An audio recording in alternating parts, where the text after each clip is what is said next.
bienvenue à toi qui m'écoutes.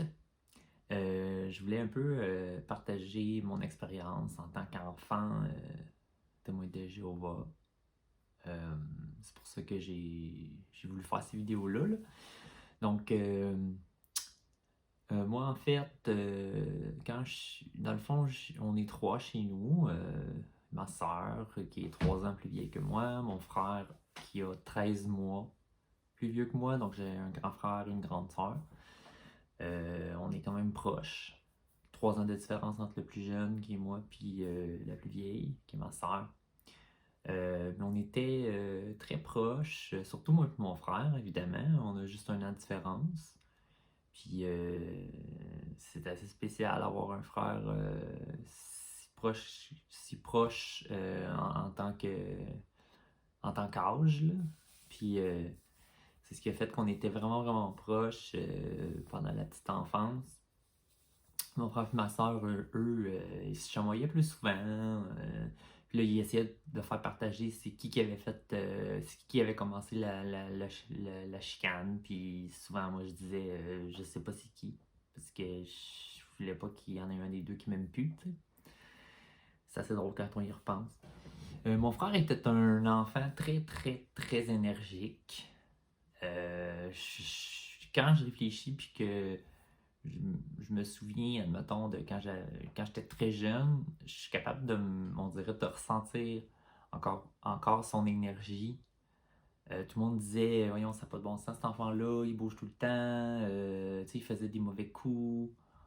On dirait qu'il se foutait un peu des conséquences, puis il m'entraînait à faire des mauvais coups, puis des fois, moi, j'étais son cobaye. Une fois, il m'avait mis du caramel partout dans la tête. Une autre fois, il m'avait barbouillé partout d'en face avec un crayon feutre permanent noir. Là. Mes parents se disaient, ben voyons, qu'est-ce qui se passe avec? Mais c'est juste qu'il aimait la vie, puis il avait beaucoup d'énergie à dépenser. Il voulait se faire voir, tu sais, comme plusieurs autres enfants. Pour ma part, j'étais plus un petit peu retiré, puis tu sais, je suivais mon grand frère, puis je faisais ce qu'il faisait. T'sais. Puis avec ma soeur, on s'entendait quand même bien. C'est juste qu'elle avait 3 ans de plus que moi, tu sais. Fait que j'étais plus souvent avec mon frère. On a fait toutes sortes d'affaires ensemble. On était souvent dehors. On jouait des jeux. On a fait tous les sports, les jeux imaginables dehors, l'été. L'hiver, on jouait dans la neige, on glissait dehors. On descendait dans le sous-sol, dans la cave. Puis mon père avait installé des balançoires en métal. Tu sais, les vieilles balançoires en métal. Puis on s'amusait à faire semblant des défaire, puis de les refaire, comme si on était des mécaniciens de balançoire. Puis on montait en haut, puis on disait à maman, mais on a faim. Puis on mangeait des biscuits soda avec des fromages single de Kraft. Puis on avait bien du plaisir. Puis là, dans mes souvenirs d'enfance, c'est que tout à coup, quelque chose change. C'est qu'ils sont devenus peu à peu témoins de Jéhovah, mes parents, mais ça a commencé par le fait que ma mère, elle avait un cousin qui était témoin. Mais je suis comme sûr si c'est lui qui est venu parler de ça en premier ou si c'est des témoins qui sont venus cogner à la porte. Il faudrait que je me réinforme. Mais quand elle racontait ça, ma mère elle disait qu'elle était vraiment pas contente. Puis quand les témoins venaient à la porte, mon père il se mettait à les écouter. Puis je trouvais ça intéressant. Puis je pense que mon père, lui, ce qui l'impressionnait, c'est que là, les témoins avaient une Bible dans les mains. Puis il leur montrait à mon père des versets. Puis je pense qu'il n'était pas habitué à ça. Il était habitué d'aller à la messe. Puis, tu sais, mes parents étaient catholiques charismatiques.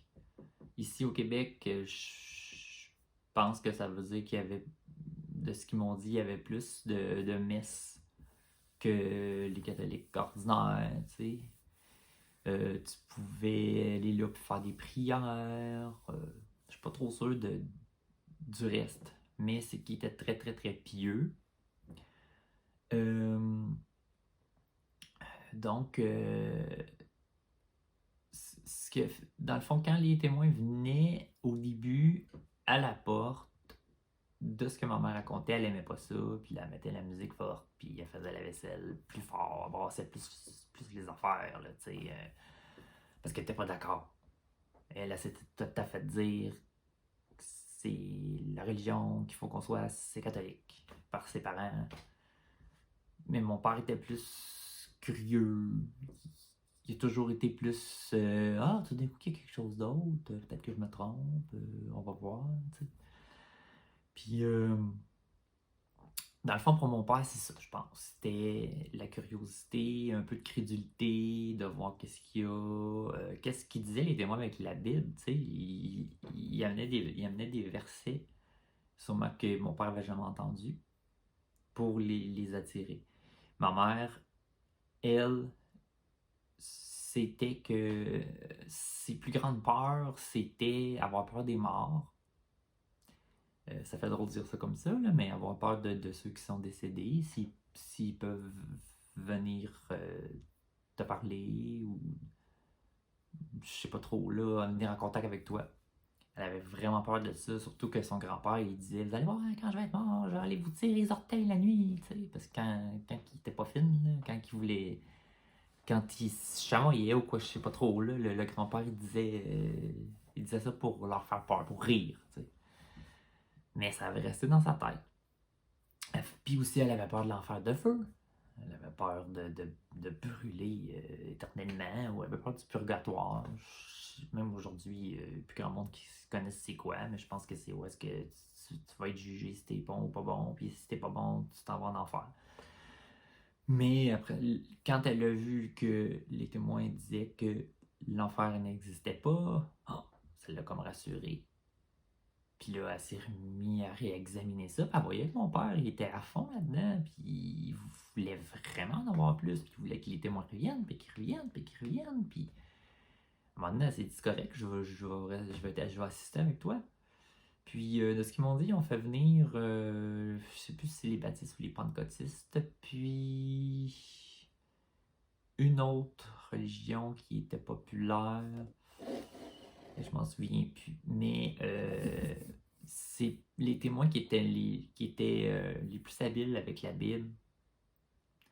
Puis ceux qui connaissent ça, vous savez, c'est vrai, quand on est témoin, on fait juste parler de la Bible, mais c'est tout le temps dans l'interprétation de ce que les témoins en ont fait. Là. Donc c'est ça. Dans le fond, je dis que ça a bouleversé parce que on pouvait plus faire ce qu'on voulait quand on était enfant. Là. Puis mon frère qui était tellement un enfant énergique, puis qui voulait toujours s'amuser, il était toujours de bonne humeur. C'est comme s'il y avait une énergie débordante. Puis là, tout à coup, c'était ah, ben non, on peut plus là, s'amuser, là, les enfants, le samedi matin, il faut aller en prédication. Mais le dimanche non plus, finalement, parce qu'on s'en va à la réunion. Ah, puis le lundi, ben là, on est en famille parce qu'on prépare la réunion du mardi. Puis le mercredi, ben, fait que le mardi, il y a une réunion. Le mercredi, c'est la famille qui se réunit. Puis on va parler de la Bible, puisque les témoins nous disent d'étudier. Puis aussi, il y a une réunion le jeudi, fait qu'on va en parler. Ah, il y avait un vendredi qui était pas trop pire. Après ça, ça recommençait le samedi. Puis là, nous, on est à l'école là, du lundi au vendredi. Et mon frère, je me souviens qu'il s'est senti brimé, il s'est senti comme s'il pouvait plus rien faire. Il pouvait plus s'amuser, on allait plus faire du vélo en famille. Puis il était très, très marqué par ça. C'est mon plus grand, c'est mon souvenir de lui le plus grand. Puis peu de temps après, il a commencé à faire de l'arthrite rhumatoïde juvénile systémique, qu'aujourd'hui ça s'appelle la polyarthrite rhumatoïde. Donc il y avait seulement 5 ans et demi, moi j'en avais 4 et demi. Ça a chamboulé ma vie en même temps que mes parents changeaient de mode de vie.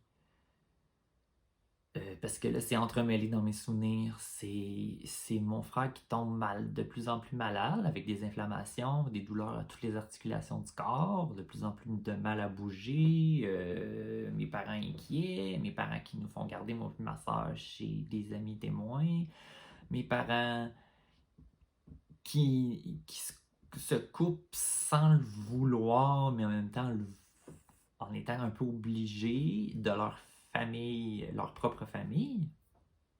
Puis c'est des grosses familles, là, on parle de 12 enfants d'un côté, puis de 11 enfants d'un autre côté. Fait qu'on nous, on a des dizaines de cousins. Puis là, on les voit plus. On va aux réunions, on fait les affaires des témoins. Antoine est malade, on s'en occupe.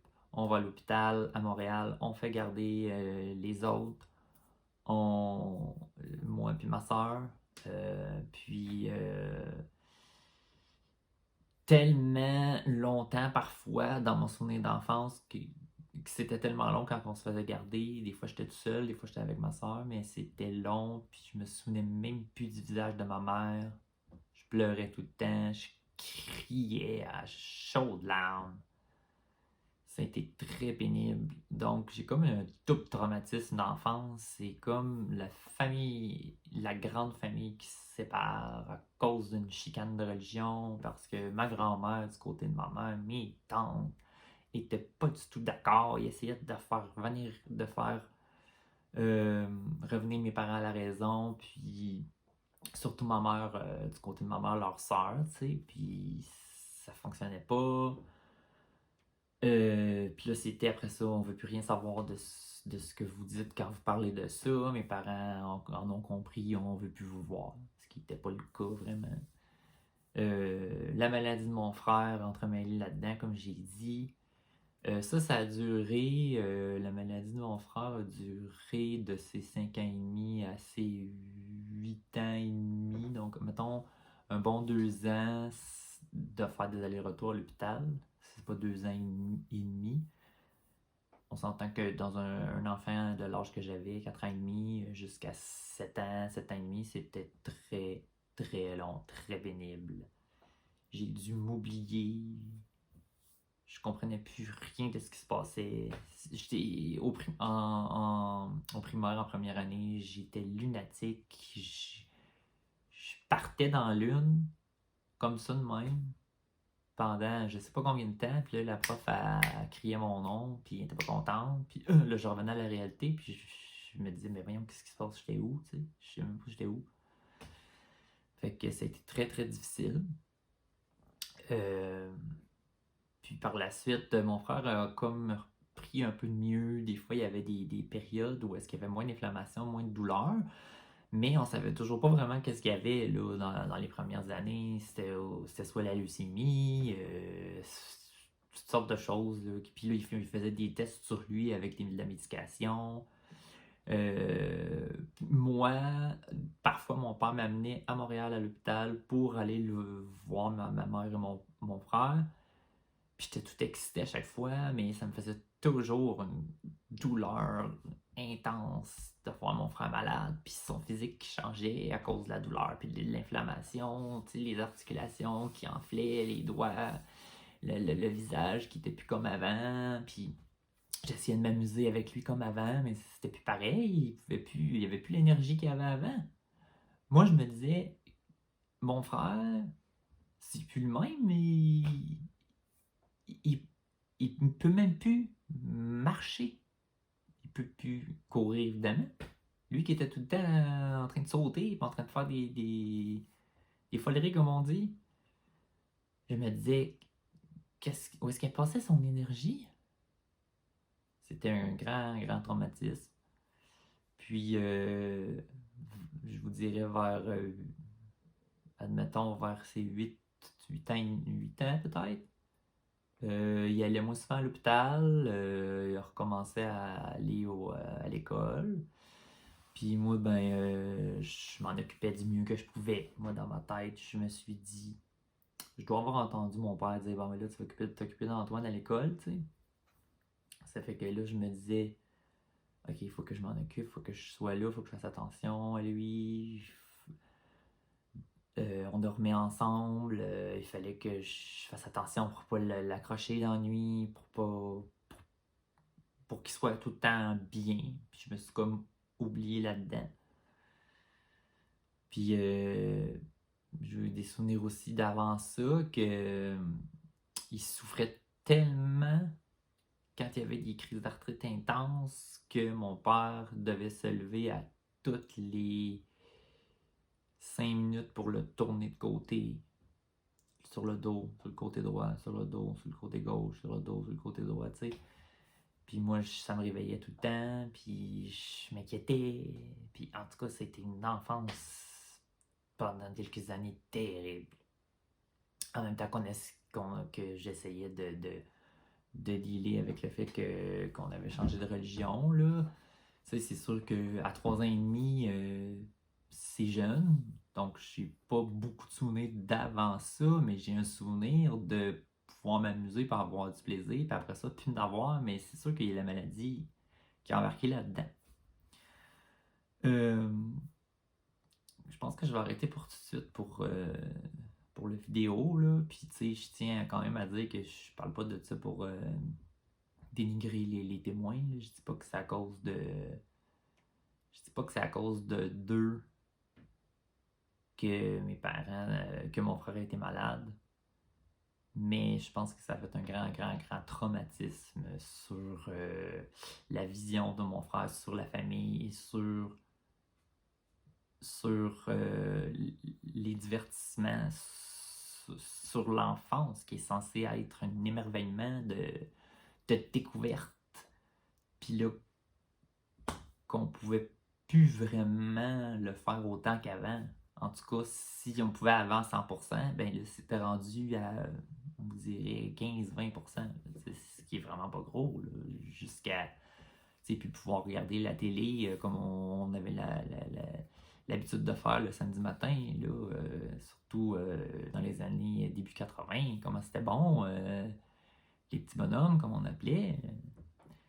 Mais c'est pas pour amener du malheur sur cette religion-là. Moi, ce que je fais, c'est pour dire des réponses, expliquer des choses. En même temps, mon parcours. Ça fait que je vous souhaite une belle journée, une belle soirée, puis je ferai la suite plus tard. Au revoir.